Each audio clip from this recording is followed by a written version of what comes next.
نہیں ہوتی، اگر ہونی ہوتی کچھ نہ کچھ کر کے ہو جاتی، اگر نہ ہونی ہوتی تو سب کچھ کر کے بھی نہیں ہوتی۔ میں تمہارا نہیں ہو سکتا کیونکہ میں پہلے ہی کسی کا ہو چکا ہوں۔ اسی لیے یہ بات اپنے دماغ میں بٹھا لو، نہ تو میں تم سے محبت کرتا ہوں نہ ہی تم سے شادی کروں گا۔ بہتر ہوگا کہ اپنا ٹائم ویسٹ نہ کرو اور چلی جاؤ واپس۔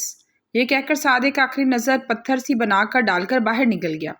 سب لوگ اس وقت ڈائننگ ٹیبل پر بیٹھے کھانا کھا رہے تھے جب پھپھو نے کھانے کی تعریف کرتے ہوئے کہا، واہ سمینا، تمہارے ہاتھ میں سچ میں بہت ذائقہ ہے، اب دیکھتے ہیں کہ تمہاری بہو کیسا کھانا بناتی ہے۔ پھپھو کے کہنے پر سب نے فجر کی طرف دیکھا جس نے اس بات پر تھوک نکلا، ہاں دیکھیے گا میری بہو بھی بہت اچھا کھانا بنائے گی۔ سمینا بیگم نے اس کی سائڈ لینے پر فجر نے تشکر امیز نظروں سے ان کی طرف دیکھا، ہاں تو بس ٹھیک ہے نا، کل رات کا کھانا ہم تمہاری بہو کے ہاتھ کا ہی کھائیں گے۔ پھپھو نے فیصلہ کن انداز میں کہنے پر فجر نے منہ میں ڈالا نوالا بمشکل نگلا، جبکہ ان کی بات پر سمینا بیگم نے کہا، لیکن آپا ابھی اس کی شادی کو کتنے کے دن ہوئے ہیں؟ سمینا بیگم کے کہنے پر فجر کو تھوڑا سکون ہوا، شاید یہ کچھ کر دے، لیکن اس کی یہ خوش فہمی پھپھو کی اگلی بات پر ہی اڑ کر چھو ہو گئی۔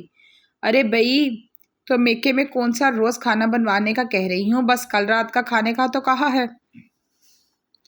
بعد میں اگر یہ بناتی بھی رہے گی تو میں کون سا یہاں پر ہوں گی، بس فیصلہ ہو گیا، کل کا کھانا تو فجر ہی بنائے گی۔ پھپھو کے کہنے پر فجر نے الیان کی طرف مدب طلب نظروں سے دیکھا جو لب دبائے اپنی مسکراہٹ روکنے کی کوشش کر رہا تھا۔ فجر کو اسے دیکھ کر شدید غصہ آیا، اس نے دل میں سوچا، بہت ہنسی آ رہی ہے نا اسے، جب میں گندا کھانا بناؤں گی نا تو اس کی بے عزتی ہوگی، پھر دیکھوں گی کیسے دانت نکالتا ہے۔ پرک گھر آ کر کمرے میں بند ہو گئی، وہ اب تک بے یقین تھی کہ جو اس نے سنا ہے کیا واقعی سچ ہے۔ کیسے اس نے کہہ دیا کہ اسے اس لڑکی سے محبت ہے، وہ کیسے کہہ سکتا ہے؟ وہ اس لڑکی کے لیے کچھ بھی کر سکتا ہے۔ آنسو اس کی آنکھوں سے بے اختیار بہہ رہے تھے، وہ اپنی ہچکیوں سے روکتی خود سے سوال کر رہی تھی، کیا وہ سچ میں ہمیشہ اس سے محبت کرتا تھا؟ وہ پھر مجھے کیوں زبردستی شادی کی؟ یا پھر شاید میرے بے رخی کی وجہ سے مجھ سے باتیں سوچتے سوچتے اس نے اپنا سر پکڑ لیا۔ اس وقت اسے اپنی آنکھیں جلتی ہوئی محسوس ہو رہی تھی، کبھی اس کا دل چاہتا کہ وہ ہر آگ لگا دے تو کبھی دل کہتا کہ اس روشن جاں سے جا کر پیچھے وہ اس کے ساتھ ایسا کیسے کر سکتا تھا۔ مختلف باتیں سوچتے سوچتے اس نے ایک دم چونک کر اپنا سر اٹھایا اور اپنی آنسو صاف کرتے ہوئے خود سے بولی، میں کیوں رو رہی ہوں؟ مجھے تو کوئی فرق نہیں پڑتا، میری بلا سے جو مرضی کرتا پھرے، مجھے کیا؟ خود سے کہتی وہ اپنے ہونٹ کاٹ کر آنسو روکنے کی کوشش کر رہی تھی۔ واش روم میں جا کر اس نے منہ دھویا، خود کو مزید کچھ سوچنے اور روکنے سے کے لیے کچن میں جا کر ڈنر کی تیاری کرنے لگی۔ ڈنر کے بعد فجر اپنے کمرے میں آ گئی کیونکہ وہ بہت تھک گئی تھی، اس لیے ڈریسنگ ٹیبل کے سامنے جا کر اپنی جولری سے آزادی حاصل کرنے لگی۔ جولری اتارتے اتارتے اس کی نظر ڈریسنگ ٹیبل پر پڑی لپسٹک پر پڑی اور اسے پھر پہ الیان پر بہت غصہ آنے لگا۔ اس نے غصے کو مزید آگ تپنے لگی جب الیان اپنا کوٹ اتار کر کمرے میں داخل ہوا، کوٹ کو صوفے پر پھینک کر فجر کی طرف بھرا اور پیچھے سے اپنے حصار میں لیتا ہوا مخمور سا بولا، آج تو تم اتنی حسین لگ رہی ہو کہ مجھے کسی چیز کا ہوش ہی نہیں ہے۔ ہوش تو اسے تب آئے جب فجر اس کے ہاتھ میں چٹکی اس کی طرف مڑی اور بولی، اچھا اور حسن دیکھ کر نہیں، تم نے پاگل ہو گئے، مجھ پر تو بڑی پابندیاں لگانی آتی ہیں تمہیں، اپنے بارے میں کیا خیال ہے تمہارا؟ ہاں، تمہارے بزنس میٹنگز میں جو کچھ ہوتا ہے۔ الیان کی شرٹ پر لگے لپسٹک کے نشان والی جگہ کو اپنے ہاتھوں کی مٹھی میں لیتے ہوئے وہ بری طرح چیخی تھی، جبکہ اس کی بات کے رد عمل میں الیان کے ماتھے پر بل نمودار ہوئے اور پھر خاصا چیخا، فجر! ساتھ ہی اس کا ہاتھ بھی ہوا میں بلند ہوا جسے اس نے مٹھی کی شکل دے کر واپس پہلو میں گرا دیا، جبکہ اس کی حرکت پر فجر کی آنکھ سے ایک آنسو گرا تھا۔ وہ بہت ضبط ہو کر بولی تھی، رک کیوں گئے ہو؟ مارو نا ہمیشہ کی طرح، آج بھی اپنی بھڑاس مجھ پر نکال لو۔ جبکہ فجر کی بات پر اپنی شرٹ پر لگے نشان کو دیکھتے ہوئے الیان نے اپنے چہرے پر ہاتھ رکھا اور فجر کو کندھوں سے پکڑ کر بولا، دیکھو فجر، مجھے نہیں پتا یہ نشان میری شرٹ پر کیسے آیا، بٹ آئی سویئر میں تمہارے ساتھ لائل ہوں، تمہیں مجھ پر بھروسہ کرنا چاہیے۔ سمجھانے والے انداز میں الیان کے کہنے پر فجر نے الیان کے ہاتھ اپنے کندھے سے ہٹا کر بولی، بھروسہ ایسے نہیں آ جاتا، اگر شاہ کا نام بھی تمہارے سامنے لے لوں تو تم مجھے ہمیشہ سزا دیتے ہو، حالانکہ اگر دیکھا جائے تو میری غلطی اتنی بڑی نہیں تھی، تم نے زبردستی نکاح کیا، جو بے وفائی کا ٹیگ لگا کر تم نے مجھے سزا دی ہے نا۔ آج بال فجر کے کورٹ میں تھی، اس لیے وہ اگلے پچھلے سارے حساب بے باک کر لینا چاہتی تھی۔ اگر خوشی سے نکاح نہیں کیا تھا تو شادی کا وعدہ بھی نہیں کیا تھا، میں نے چاہے زبردستی ہی سے نکاح تو کیا، لیکن تم نے تو بے وفائی کی مجھ سے، اگر میں نے بے وفائی کی تھی تو مجھے سزا دی تھی تم نے اب بے وفائی کی تو خود کو کیا سزا دو گی؟ الیان کی آنکھوں میں دیکھتی وہ اس سے خود کو سزا دینے کا کہہ رہی تھی، جس پر الیان بولا میں نے بے وفائی نہیں کی تو ثابت کرو نا۔ جب تک ثابت نہیں کر دیتے تم الیان شاہ جو دوسروں کو سزا دیتی ہو، تمہاری سزا یہ ہے کہ تم اپنی بیوی کو ہاتھ نہیں لگا سکتے۔ اگر تم نے یہ سزا قبول نہ کی تو بے وفائی ثابت ہو جائے گی۔ تو ٹھیک ہے، 24 گھنٹوں کے اندر اندر اگر میں نے یہ ثابت کر کے نہ دکھایا تو میں بھی فجر الیان کا شوہر نہیں۔ اتنا کہنے کے بعد وہ 1 منٹ کے لیے رکا اور آنکھ دبا کر بولا، ویسے ایسا بھی تو ہو سکتا ہے نا کہ تم نے مجھے ہی پھنسانے کے لیے یہ سب کچھ کیا ہو۔ الیان کی شرارت سے بولنے پر فجر غصے میں پیر پٹک کر بولی، ابھی اتنے برے دن نہیں آئے مجھ پر، زیادہ خوش فہم ہونے کی ضرورت نہیں ہے۔ یہ کہہ کر فجر واش روم میں گھس گئی اور ٹھاک کی آواز کے ساتھ ہی دروازہ بند کر دیا۔ کھانا بنانے میں کچن میں مصروف تھی۔ جب سعد کا فون آیا، اس نے گہری سانس لیتے ہوئے فون کان سے لگایا تو سعد بولا، پری کہاں ہو؟ میں تمہیں مارکیٹ پک کرنے کے لیے آیا ہوں۔ میں تو گھر آ گئی ہوں، اتنی جلدی؟ سعد نے پری کی بات پر حیرت کا اظہار کیا۔ ہاں، جس چیز کی تلاش میں گئی تھی وہ ملی نہیں، واپس آ گئی۔ ٹھیک ہے، میں واپس آ رہا ہوں، سعد نے کہہ کر فون بند کر دیا۔ پری اپنے کام میں مصروف ہو گئی۔ کچھ دیر کے بعد سعد بھی آ گیا۔ پری نے سعد اور فائزہ بیگم کو کھانا سرو کرتے ہوئے اپنے کمرے میں جانے لگی تو فائزہ بیگم نے پری سے پوچھا، پری تم کھانا نہیں کھاؤ گی؟ نہیں، مجھے بھوک نہیں ہے پھپھو، آپ کھائیں۔ یہ کہہ کر پری اپنے کمرے میں گئی اور چینج کر کے لیٹ گئی۔ ایک بار پھر آج واقعے کے بارے میں سوچنے لگی۔ سوچتے سوچتے اسے وقت کا پتہ ہی نہیں چلا۔ سعد کمرے میں سونے کے لیے آ گیا۔ پری سعد کو دیکھ کر سوتی۔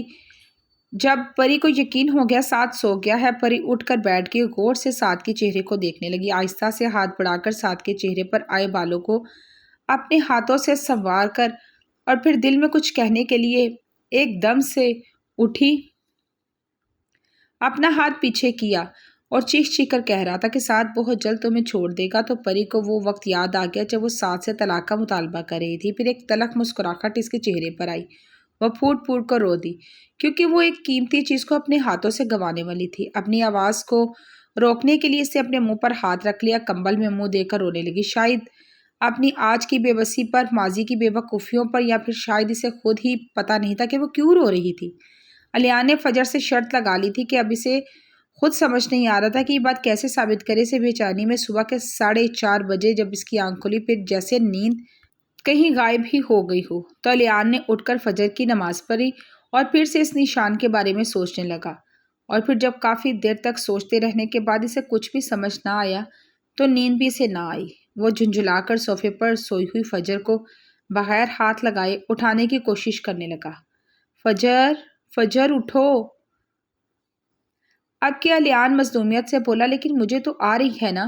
فجر یہ کہتے ہوئے رونے والی ہو گئی، کہہ کر پھر سے الٹی ہو کر سونے کی کوشش کرنے لگی، جس سے وہ آدھی صوفے پر تھی آدھی نیچے۔ الیان اس کی حالت دیکھ کر بولا، ٹھیک ہے، پھر جا کر بیڈ پر سو جاؤ۔ میں کیوں تمہارے ساتھ سوؤں؟ اپنی سزا تم بھول گئے ہو کیا؟ نیند میں بھی وہ اسے سزا یاد دلانا نہیں بھولی تھی۔ نہیں بولا یار، تم بیڈ پر جا کر سو جاؤ، نہیں آؤں گا میں تمہارے پاس، پکا پکا۔ الیان کے یقین دلانے پر فجر الیان سے ٹکرائی، گرتی پڑی بیڈ تک گئی اور پھر بیڈ پر گر کر مدہوش ہو گئی، جبکہ الیان وہیں صوفے پر لیٹنے کے انداز میں بیٹھ گیا، ہنستے ہوئے سوچنے لگا، اب بھی میڈم مجھ سے خود ٹکرائی ہیں، ویسے بڑی مجھے سزا یاد کروا رہی تھی۔ ابھی یہ سوچ ہی رہا تھا کہ اس کے دماغ میں کچھ کلک ہوا۔ وہ فوراً سیدھا ہو کر بیٹھا، ایک بار فجر کے سر پر سوار ہو گیا۔ فجر اٹھو، بات سنو میری۔ الیان کے سے پکارنے پر فجر نے کھینچ کر ساتھ پروڈکشن سے دے مارا، الیان دفع ہو جاؤ یہاں سے، اب اگر تم نے مجھے اٹھایا تو میں تمہارا سر پھاڑ دوں گی۔ تمیز نہیں ہے تمہیں شوہر سے بات کرنے کی؟ تم بس تھوڑا سا انتظار کر لو، پھر میں تمہیں بتاتا ہوں۔ فجر کے غصے سے چیخنے پر الیان بڑبڑاتا ہوا ایکسائٹمنٹ سے صوفے پر جا کر سو گیا، کیونکہ اب وہ شرط جیتنے والا تھا۔ پری صبح اٹھی تو اس کا سر تھوڑا بھاری ہو رہا تھا، کیونکہ اسے یونیورسٹی جانا تھا، اس لیے بھاری ہوتے سر کی پرواہ کیے بغیر تیار ہونے چلی گئی۔ تیار ہونے کے بعد سوئے ہوئے کے ساتھ کاندھا ہلا کر اسے اٹھانے لگی، سعد اٹھو، مجھے یونیورسٹی چھوڑ کر آؤ۔ پری کے اٹھانے پر سعد نے منہ بناتے ہوئے آنکھیں کھولی اور بولا، کیا یار پری، اچھا بھلا خواب دیکھ رہا تھا، ایویں اٹھا دیا تم نے مجھے؟ کسے دیکھ رہے تھے؟ پری نے بے چینی سے یہ پوچھا۔ کیا دیکھ رہے تھے؟ یہ پوچھا کیا دیکھ رہے تھے، جس پر سعد نے نیند سے بوجھل ہوتی آنکھوں سے شرارت سے کہا، دیکھ نہیں رہا تھا، گھور رہا تھا۔ کسے؟ پری نے ہکلاتے ہوئے پوچھا۔ تمہیں۔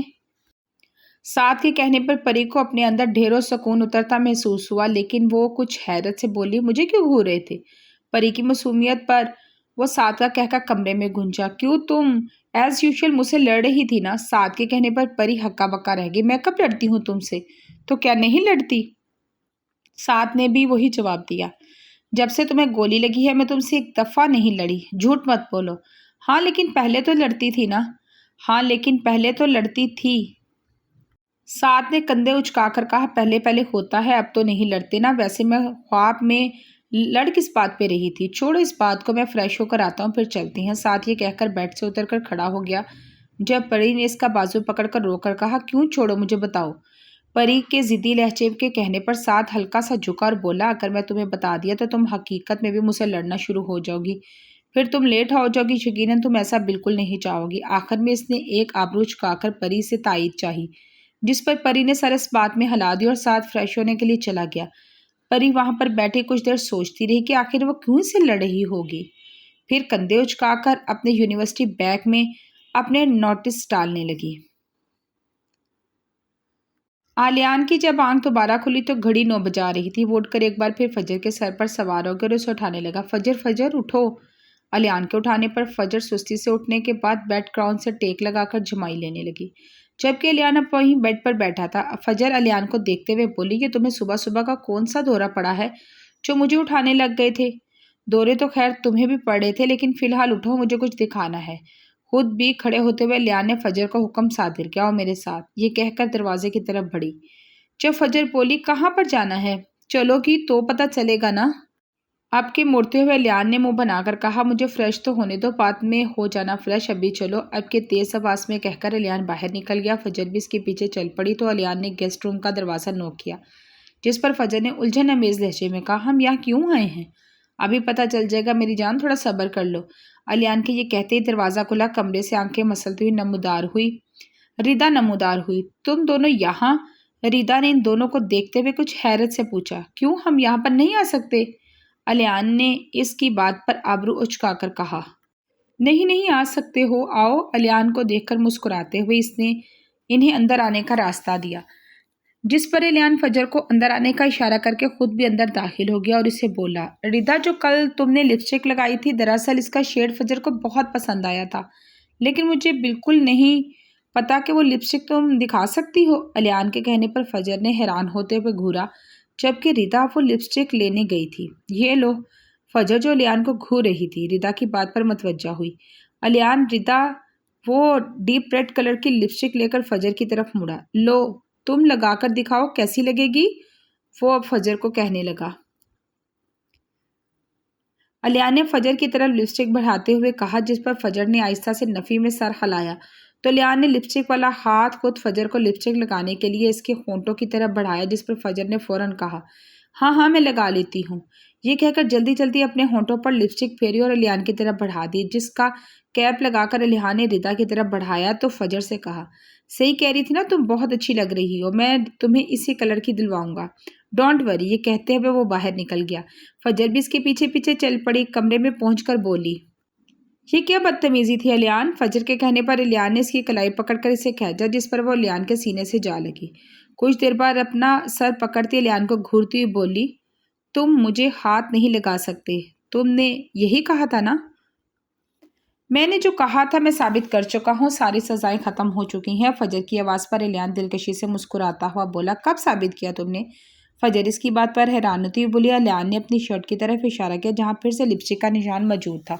یہ دیکھو، میں نے یہ شرٹ کل رات پہنی تھی، تب سے میں روم میں نہیں نکلا، مطلب میں تمہارے پاس تھا، کل بھی میری شرٹ پر نشان تھا، آج بھی، مطلب صاف ہے کہ یہ کہہ کر آلیان نے کندھے اچکا دیے، جبکہ فجر نے نہ سمجھ آنے والے انداز میں کہا، مجھے کچھ سمجھ نہیں آ رہی، ڈرامے مت کرو، تمہیں بھی پتا ہے مجھے کل بھی اور آج بھی میری شرٹ پر تمہاری لپسٹک کا ہی نشان تھا۔ آلیان کے کہنے پر فجر ہکا بکا رہ کر بولی، آلیان ایسا نہیں ہے، جھوٹ مت بولو، تمہارے پاس کوئی ثبوت نہیں ہے۔ فجر رونے والی شکل بنا کر بولی، دیا تو ہے ثبوت، میں کل سے تمہارے ساتھ ہوں، یہ حرکت تمہارے علاوہ کون کر سکتا ہے؟